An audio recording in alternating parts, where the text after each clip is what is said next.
The United Nations has completed 75 years of its existence, and so has the Security Council.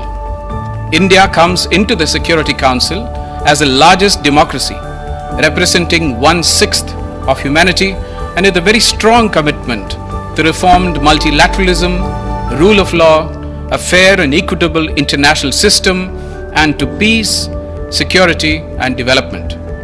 From Kashmir to Kanyakumari, we stand united as one, bound by our ethos of democracy, pluralism and commitment to fundamental rights. We will use our tenure to bring human-centric and inclusive solutions to matters of international peace and security. India will be a voice for the developing world. We will not shy away from raising our voice against the common enemies of humanity like terrorism. The principal driving factors are chronic political instability, weak governance structures, institutional weaknesses, ethnic divisions, and the presence of terrorists and armed groups. Overexploitation of diminishing resources, mainly in the Lake Chad Basin and Great Lakes region, are also exacerbating the problem. The Libyan conflict and resulting instability continue to have a negative impact on its neighbors.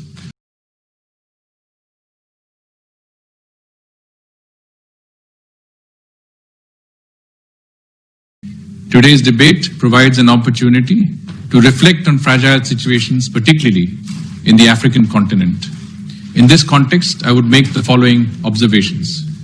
First, let us not fail to acknowledge that the legacy of colonialism constitutes the foundational basis of the current instabilities that plague the African continent.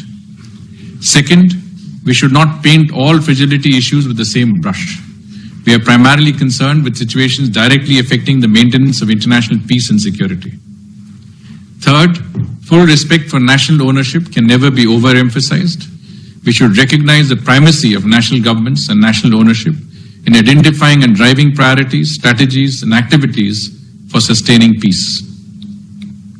Fourth, the Security Council should remain respectful of the regional approach adopted by countries in collaboration with regional organizations to address common challenges.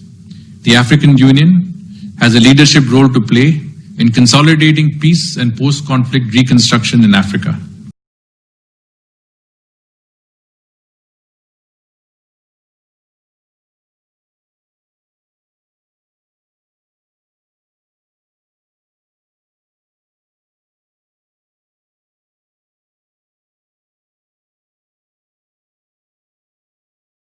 The Taliban Sanctions Committee, also called the 1988 Sanctions Committee, has always been a high priority for India, keeping in mind our strong interest and commitment to peace, security, development and progress of Afghanistan.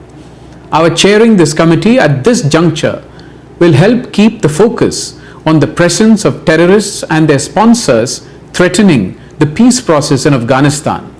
It has been our view that peace process and violence cannot go hand in hand. India will also chair the Counter-Terrorism Committee in 2022, which coincides with the 75th anniversary of India's independence. The chairing of this committee has a special resonance for India, which has not only been in the forefront of fighting terrorism, especially cross-border terrorism, but has also been one of its biggest victims.